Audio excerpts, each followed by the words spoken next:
کا ایک ذکر ایسا ہے، کبھی مت چھوڑنا، کتنی بھی مصروفیت ہو کبھی مت چھوڑنا، کبھی مت چھوڑنا۔ مولا کائنات کہتے ہیں کہ جنگ صفین میں مجھے اتنی مصروفیت تھی، بہت بھاگ دوڑ تھی جنگ صفین کے موقع پر۔ اس دن بھی میں نے اس ہما ہمی میں بھی یہ ذکر نہیں چھوڑا۔ وہ ذکر ہے 33 مرتبہ سبحان اللہ، 33 مرتبہ الحمدللہ، 34 مرتبہ اللہ اکبر۔ اس کو کہتے ہیں تسبیح فاطمہ۔ اس کے بارے میں روایت میں آتا ہے کہ جو اس ذکر کو پڑھتا ہے دنیا میں اس کے کوئی کام میں اس کو ناکامی نہیں ہوگی۔ ادھر مرے گا ایک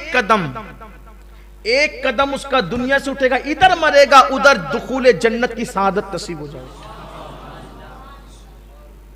نامراد نہیں ہوگا یہ ذکر، اس لیے کبھی مت چھوڑنا اس کو۔ ایک کلمہ شریف سنا آپ نے، لا الہ الا اللہ محمد رسول اللہ، اس کے بعد آپ نے تسبیح فاطمہ یہ سنا، پھر اس کے بعد سبحان اللہ وبحمدہ، سبحان اللہ العظیم وبحمدہ استغفر اللہ۔ میرے آقا فرماتے ہیں جو اتنا کہہ لے اللہ اس کو میزان بھر کے نیکی عطا فرمائے۔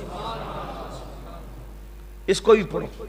اسی طریقے سے اشہد ان لا الہ الا اللہ وحدہ لا شریک لہ، لہ الملک ولہ الحمد، یحیی ویمیت بیدہ الخیر وہو علی کل شیء قدیر۔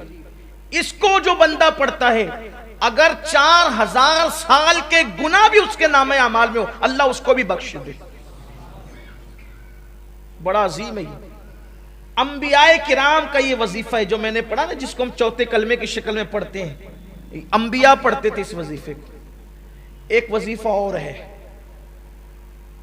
حسبنا اللہ ونعم الوکیل۔ اسے حضور علیہ السلام مشکل مقام پر پڑھ، یہ دو وظیفے، ایک تو لا حول ولا قوت الا باللہ العلی العظیم، اور ایک تو حسبنا اللہ ونعم الوکیل۔ اس کو حضور علیہ السلام مشکل مقامات پر پڑھتے تھے۔ فرمایا جو حسبنا اللہ ونعم الوکیل پڑھے گا، اللہ فرماتا ہے چونکہ تو نے مجھے اپنا کارساز بنایا اب تیرا کوئی کام بگڑنے نہیں دوں گا، اس لیے اس کو پڑھا کریں۔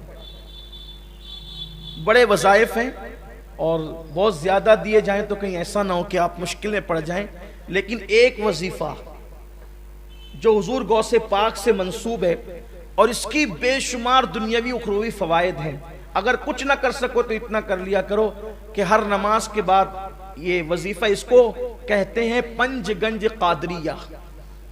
پنج گنج قادریہ یہ ہے کہ فجر کی نماز کے بعد اول آخر 3 بار درود شریف پڑھنا ہے اور بیچ میں 100 مرتبہ یا عزیز و یا اللہ، یا عزیز و یا اللہ۔ ظہر کے بعد 100 مرتبہ یا کریم و یا اللہ، عصر کے بعد 100 مرتبہ یا جبار و یا اللہ، مغرب کے بعد 100 مرتبہ یا ستار و یا اللہ، عشاء کے بعد 100 مرتبہ یا غفار و یا اللہ۔ 1 منٹ لگتا ہے اور اطمینان سے پڑھیں گے تو 2 منٹ لگتے ہیں، لیکن وظائف کی برکت ہے۔ یہ جو یا عزیز و یا اللہ پڑھتا ہے فجر کے بعد جو کبھی ذلیل نہیں ہوگا، نہ دنیا میں نہ آخرت میں۔ آپ کو ذلیل کرنے والے خود ذلیل ہو جائیں گے، آپ ذلیل نہیں ہوں گے، اس لیے کہ جو اللہ کو عزیز کہہ کے پکارے خدا اس کو کیسے ذلیل کرے گا۔ آزما کے دیکھ لیں، کبھی ذلت نہیں ہوگی، کبھی ذلت، آپ کو ذلیل کرنے والا خود ذلیل ہوگا۔ اس کے بعد یہ جو ظہر کے بعد یا کریم و یا اللہ پڑھا جاتا ہے، یہ پڑھنے والا کبھی روزی کے معاملے میں تنگ دست نہیں ہوگا۔ عصر بعد یا جبار و یا اللہ پڑھنے والا کبھی ظالم حاکم اس کو پریشان نہیں کر سکے گا۔ مغرب کے بعد یا ستار و یا اللہ پڑھنے والا کبھی لوگ اس کے عیب کی وجہ سے اس کے عیبوں کو اچھال نہیں سکیں گے اور اچھالنے میں کامیاب نہیں ہو سکیں گے۔ عشاء کے بعد یا غفار یا اللہ پڑھنے والا اللہ تبارک و تعالی اس کے بستر پر آنکھ بند ہونے سے پہلے اس کی مغفرت فرما دے گا۔ اللہ کا ذکر کریں۔ آخری بات یہ کہ ذکر کی 3 قسمیں ہیں، جب تک کہ یہ 3 قسم ایک ساتھ نہ ہو جائے ذکر نہیں ہوتا۔ جب تک کہ تینوں چیز مل نہ جائیں ذکر نہیں ہوتا۔ ایک ہے ذکر باللسان، یعنی زبان سے ذکر، دوسرا ہے ذکر بالقلب یعنی دل سے ذکر، تیسرا ہے ذکر بالجوارح یعنی اعضاء سے ذکر۔ زبان اللہ اللہ کہے ذکر ہے، لا الہ الا اللہ کہے ذکر ہے، سبحان اللہ و بحمدہ سبحان اللہ العظیم کہے ذکر ہے، یا ستار یا اللہ کہے ذکر، یا غفار یا اللہ کہے ذکر ہے، لا الہ الا انت سبحانک انی کنت من الظالمین کہے ذکر ہے۔ لیکن زبان یہ سب ذکر کرے، اب دل میں یہ ہو کہ میرے اللہ میری اوقات کیا تھی کہ میں تیرا ذکر کرتا، تو توفیق نہ دیتا تو میں کب کرتا۔ یہ نہیں کہ ذکر کر رہا ہوں سب کو دیکھ رہا ہوں کہ کون کون دیکھ رہا ہے کہ میں ذکر کر رہا ہوں، میری حیثیت کیا، تو نہ چاہتا تو میری زبان پہ تیرا نام کیسے آتا۔ پھر یہ جو نعمتیں تو نے مجھے دے رکھی ہے تیرا کرم ہے، یہ جو دولت مند بنایا، عزت دی، لباس دیا، اولاد دیا، یہ دیا وہ دیا، اس پہ دل شاکر رہے، شکر کرے، زبان ذکر کرے، دل شکر کرے، یہ دو چیز ہو گئی۔